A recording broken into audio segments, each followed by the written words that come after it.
aspirant, welcome back again to Biotechnica's NEET YouTube channel. So you might be thinking why most of the NEET aspirant 99.9 percentage fail to crack this NEET examination. So I'm going to talk about the mistakes that they used to do. What are the things even after studying for 2 to 3 years or 4 years or pursuing any kind of coaching classes in a coaching institute, they weren't able to clear. So today's video is all about why are 99.9 percentage of all the NEET students who are failing to crack this NEET examination, everything in detail. So come along with me and let's discuss the complete topic in detail. This is Caroline Green from Biotechnica. So click onto the bell icon as well as onto the subscribe button to Biotechnica and you'll be notified every time we post a video.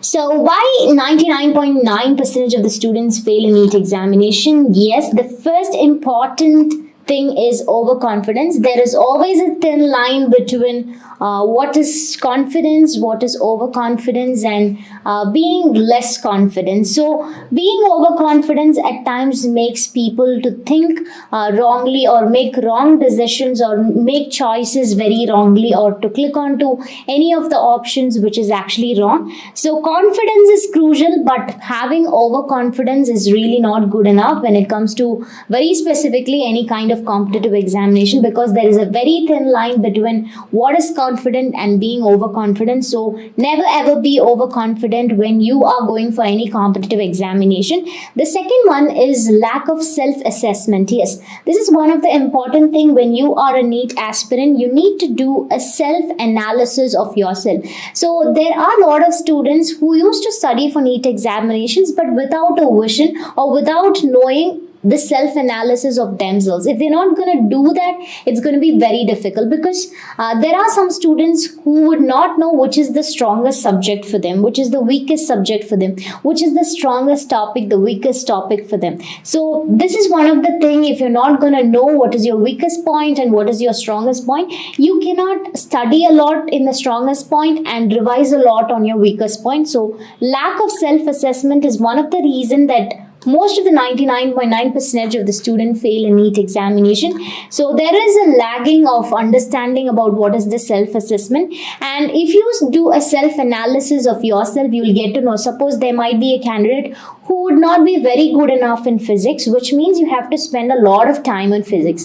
There might be a candidate who is not good enough in chemistry, which means you have to spend a lot of time on chemistry. So this self-analysis will help you to improve a lot in any of the subjects or any of the topic. The first thing is which is your strongest subject, whether it might be physics, chemistry or biology, or which is your weakest subject, and which is your strongest unit, strongest chapter, strongest topic, and your weakest topic. This is one of the most important thing that you have to analyze when you go in for this one. This is one of the important criteria. And the next important one is, are you able to finish the examination on time? This comes out when you go in for some mock test. Suppose if you're not going in for any of the mock tests, you will not understand whether you were able to finish the examination on time. So this is also really important, because examination is not about how knowledgeable you are. It is about how you can tactically solve the questions and how you can manage the time which is allotted, very specifically 3 hours. So how you're going to handle it. Even if you've studied 1 year for NEET examination very nicely, and if you're not going to solve question and if you're not going to cope up with the 3 hours of your duration, then it's going to be a vain also. The third important one is not working enough. Yes. So I found a lot of students who are studying for NEET examination, but they don't work really good enough. So if you're just traveling on the path but not having some kind of rules and regulation that you're not going to follow it during your preparation, it's not going to fetch any kind of help for you. Learning unnecessary things. Yes, this most of the students usually does. So you don't have to learn unnecessary things. So for that, what you need to know is you need to know what's the syllabus actually in NEET examination, whether for botany or whether for zoology or for physics or for chemistry, because at times what happens, you tend to learn unnecessary things which doesn't even comes for your NEET examination. So always learn relevant topics that will definitely come for your examination and stick on to the syllabus that is given by the NTA. This is very, very important. And practice problem relevant to NEET examination. I found a lot of students practicing questions, daily practice questions, which are not relevant to NEET examination. You can follow AIPMT questions, NEET exam questions, or you can follow medical entrance examination questions, but you don't have to randomly take questions, and you don't need to solve those questions which is not relevant to NEET examination. And try to attempt more questions that you have studied. Suppose if you have studied unit 1, so try to solve a lot of questions when you are in the period of revision, attempt more questions in that, so that you can understand whether you are able to answer this question even after studying those units. And the most important thing is quality matters than quantity. Yes, it's not important like 10 questions or 20 questions. Suppose in case of biology, you don't have to solve 90 questions. If you're going to solve all the 90 questions and if all of them goes wrong, it's going to deduct mark from your correct answer. So it's always good enough you answer limited number of questions, that is with accuracy. Very specifically when it comes to physics as well as when it comes to organic part of the chemistry. So not working enough is another problem that most of the students we found that they are not able to crack this NEET examination. The major important thing is poor time management. Yes, you might be very good in physics, you might be good enough in chemistry, you might be good enough in biology, but if you're not gonna finish your examination within 3 hours, it's gonna be very, very difficult for you to get a seat also. And we know that if we talk in case of a self-study, so 50 hours you have for 1 week, which means if you're going to spend almost 10 hours for one subject in 1 week, you can literally finish off some of the units. So learn maximum concept in minimum duration of time. You might be asking me a question, how is it possible? So what you can do is, when it comes to biology, so you're going to have some 5 to 6 pages. The first important technique is watch some videos which talks about the concept, which can be an animated videos or a lecture videos, anything. Now we understood the concept. Now take your NCERT book and start learning the same concept in biology, botany or zoology, very specifically for botany and zoology.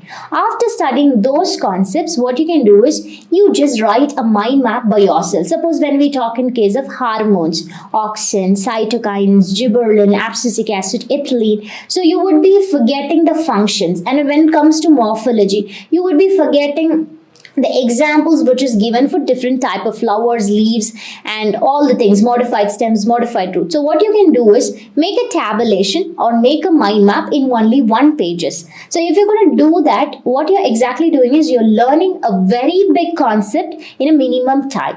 So this will actually reduce the time that you're going to spend for one of the subject. So if you're going to spend a lot of time on one topic, it's actually going to take all the time, where you would not be able to study your physics as well as chemistry also. So use some study techniques which makes everything very, very simplified also.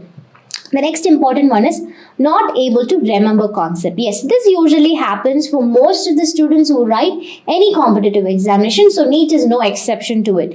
So even though there are students who study a lot for 1 year or 2 years, they weren't able to clear just because they were not able to remember the concept. When it comes to biology, you have to tend to learn a lot of things and you will forget. Definitely it's going to be very, very difficult for you to remember. The best way is recalling and doing a revision.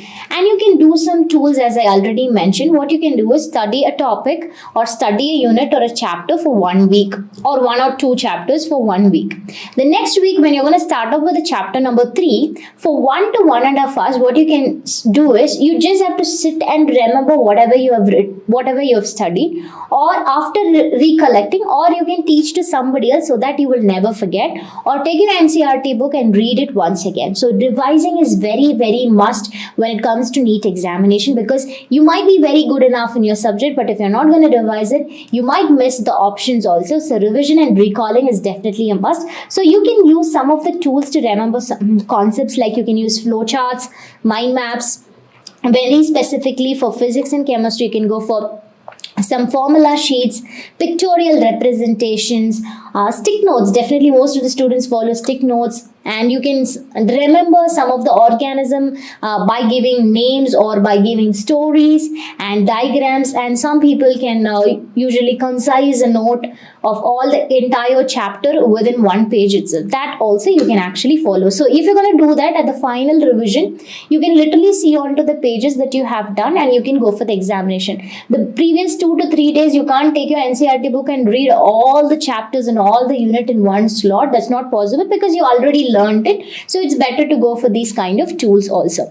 The next one is leaving the difficult topics in difficult subject. Yes, so most of the students will have this problem, like they used to target physics and chemistry, leaving biology, or biology and chemistry, leaving physics, or chemistry and biology, leaving physics. Anything. It might be any of the things. So what exactly happens is, if you're going to miss one difficult subject, you tend to score even full marks in both the things. It is very difficult for you to get a seat, because physics is also important, chemistry is also important, biology is also important, which is going to increase your mark in order to get a rank and to get position in one of the medical colleges. Suppose if you miss one of the difficult subjects, you would not be getting a seat. Also medical seat also, it is very, very difficult to get.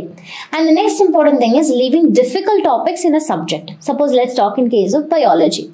So people tend to not study mineral nutrition. People tend to not study anatomy of flowering plants. People tend to not study morphology. So some of the units, if you find it difficult or you find it boring, you don't have to leave if it is important. Suppose if you find those topics are not important, then you can leave those topics. But if it's going to be a very important topics, never ever miss. You can spend a little more time to study those difficult topics, but never miss the difficult topics, which is very important. So never ignore difficult topics or subjects which are going to be the crucial ones. If it's going to be not that important, you can actually skip.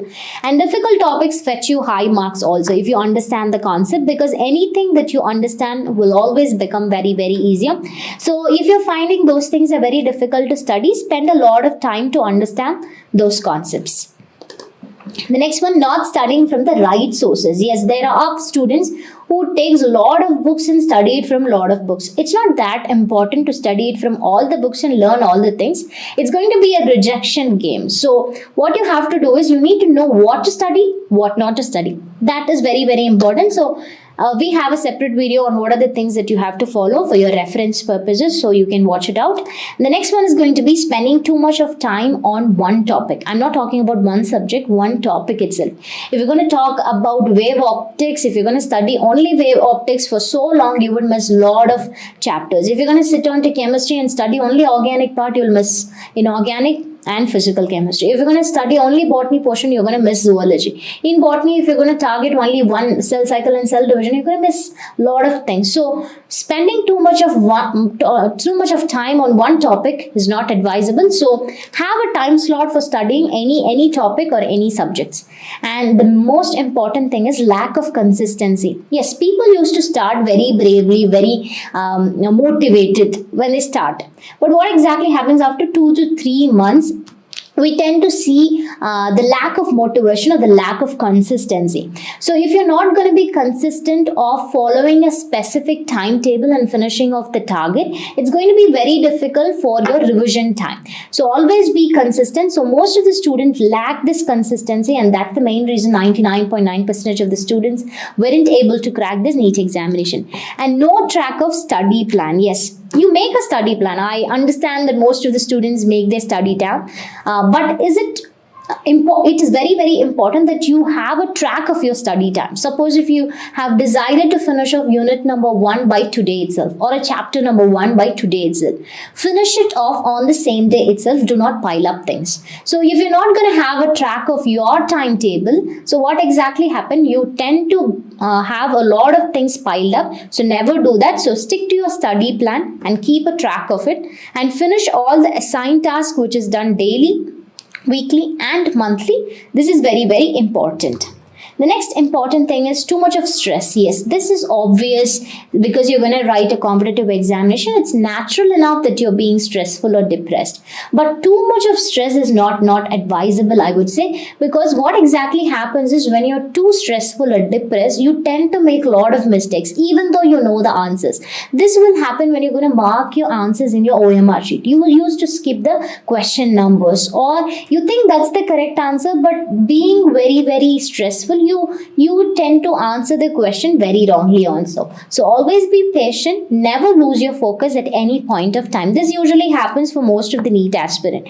And not attempting enough mock tests. Yes, another problem is they weren't able to manage the time just because they might have not given a full length mock test. It's not about half length mock test. 3 hours mock test for physics, chemistry and biology.